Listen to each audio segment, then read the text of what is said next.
Hello दोस्तों, आप सभी को स्वागत है आपके अपने YouTube channel Ansari study classes में। तो आज मैं आप लोगों के लिए हिस्ट्री का कुछ महत्वपूर्ण प्रश्न लेकर आया हूं। तो चलिए बिना कुछ देर किए क्लास को स्टार्ट करते हैं। दोस्तों, पहला प्रश्न है कि बाबर पानीपत के प्रथम युद्ध से पहले भारत पर कितनी बार आक्रमण कर चुका था। यानी कि भारत में जो पानीपत का प्रथम युद्ध बाबर लड़ा, उसके पहले बाबर ने भारत पर कितनी बार आक्रमण कर चुका था। तो इसका उत्तर हो जाएगा 4 बार आक्रमण कर चुका था। दोस्तों, दूसरा प्रश्न है कि बाबर बाज़ौर अभियान कब किया था। यानी कि बाबर जो है बाज़ौर अभियान कब किया था। तो बाबर जो है वो बाज़ौर अभियान 1519 ईस्वी में किया था। 1519 ईस्वी में किया था। दोस्तों, आगे प्रश्न है कि बाबर ने भेड़ा का किला किस अभियान में जीत लिया था। यानी कि बाबर जो है भेड़ा का किला किस अभियान में जीता था। तो ये बाज़ौर का अभियान में जो है बाबर ने भेड़ा का किला जीत लिया था।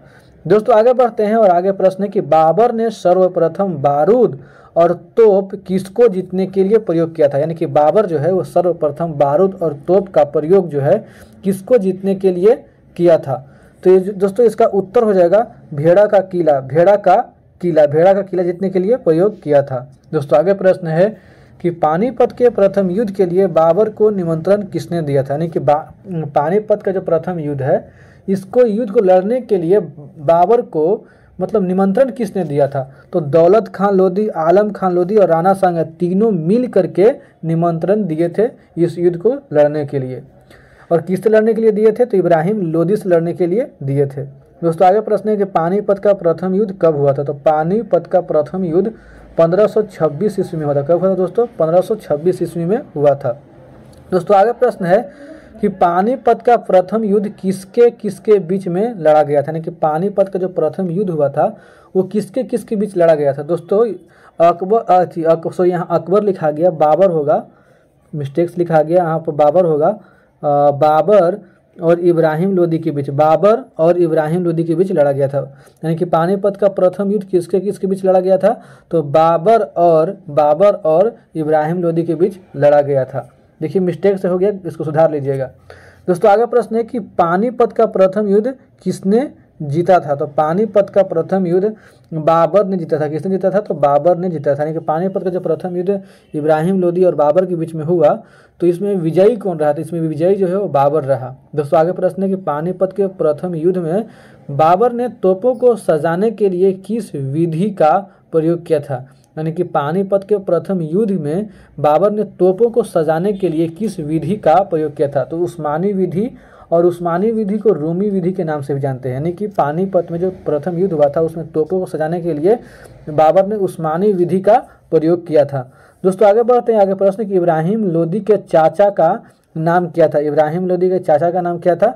तो इब्राहिम लोदी के चाचा का नाम आलम खान लोदी था। क्या था। आलम खान लोदी था। दोस्तों, आगे प्रश्न है कि दिल्ली सल्तनत का एकमात्र शासक जिसने युद्ध में मारा गया था। यानी कि दिल्ली सल्तनत का एकमात्र शासक कौन है जो युद्ध में मारा गया था। तो दोस्तों ये होगा इब्राहिम लोदी युद्ध में मारा गया था, प्रथम पानीपत के युद्ध में।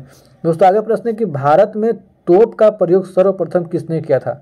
यानी कि भारत में तोप बारूद का प्रयोग सर्वप्रथम किसने किया था। तो बाबर ने किया था। किसने किया था। तो बाबर ने किया था।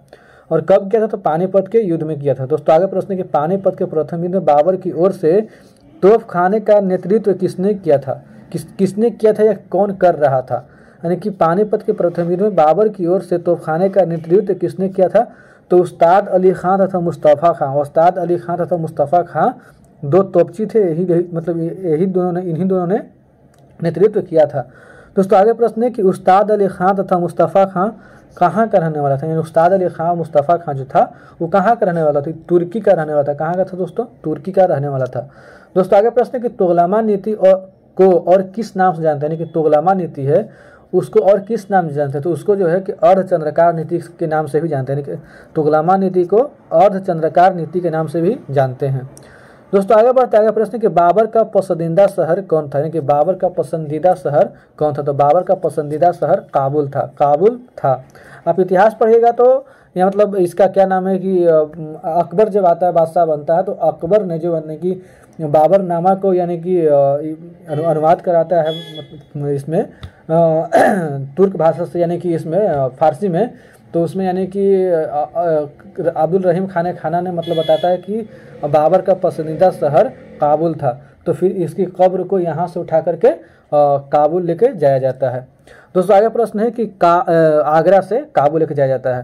दोस्तों आगे प्रश्न है कि काबुल के प्रत्येक निवासी को चांदी का एक एक सिक्का बाबर ने किस युद्ध के विजय के बाद दिया था। यानी काबुल के प्रत्येक निवासी को चांदी का एक एक सिक्का बाबर ने किस युद्ध के विजय के बाद दिया था, किस विजय के उपरांत दिया था। तो दोस्तों इसका उत्तर हो जाएगा पानीपत के प्रथम युद्ध के विजय के बाद जो है बाबर ने काबुल के प्रत्येक निवासी को एक एक चांदी का सिक्का दिया था। दोस्तों आगे प्रश्न है कि पानीपत के प्रथम युद्ध के विजय के बाद काबुल के प्रत्येक निवासी को एक एक चांदी का सिक्का देने के बाद बाबर ने कौन सी उपाधि धारण किया था। यानी कि सवाल ये भी बन सकता है कि पानीपत के युद्ध के बाद बाबर ने कौन सा यानी कि उपाधि धारण किया, तो ये हो जाएगा कलंदर। या फिर ये भी प्रश्न बनता है कि पानीपत के प्रथम युद्ध के विजय के बाद मतलब फिर काबुल में यानी कि काबुल में इसने चांदी का एक एक सिक्का बंटवाया प्रत्येक नागरिक को, और उसके बाद इन्होंने कौन सा उपाधि धारण किया, तो कलंदर की उपाधि धारण किया, कलंदर की उपाधि धारण किया। दोस्तों आगे बढ़ते हैं। आगे प्रश्न, खानवा का युद्ध कब हुआ। खानवा का युद्ध कब हुआ था, तो खानवा का युद्ध जो है वो 1527 ईस्वी में हुआ था। कब हुआ था दोस्तों, 1527 ईस्वी में हुआ था। दोस्तों आगे बढ़ते हैं। आगे प्रश्न है कि खानवा का युद्ध किसके किसके बीच हुआ था, तो खानवा का युद्ध किसके किसके बीच हुआ था, तो खानवा का युद्ध हुआ था राणा सांगा, महमूद लोदी, आलम खान लोदी, मेदिनी राय की संयुक्त सेना। यानी कि राणा सांगा, महमूद लोदी, आलम खान लोदी और मेदिनी राय चारों की संयुक्त सेना एक साथ, और बाबर की सेना अकेले मिल करके इन लोगों के साथ मतलब युद्ध हुआ था खानवा के युद्ध में, लेकिन फिर भी बाबर ही विजयी रहा था। दोस्तों आगे प्रश्न है कि बाबर ने सैनिकों पर लगने वाला तमगा नामक टैक्स से कब खत्म किया था, तो बाबर ने जो है यानी खानवा के युद्ध में या खानवा के युद्ध से पहले, यानी कि ये कह सकते हैं कि उस युद्ध में इन लोगों का जो सेना था, बाबर का सेना था, और उन लोगों की सेना से लड़ना नहीं चाहता था, उन लोगों की सेना से लड़ना नहीं चाहता था क्योंकि उन लोगों का सेना बहुत यानी कि विशाल था, बहुत ज़्यादा था। तो बाबर ने हौसला अफजाई के लिए जो है कि अपने सैनिकों पर से जो है कि यानी कि तमगा नामक जो टैक्स लगता था उसको माफ़ कर दिया, ख़त्म कर दिया।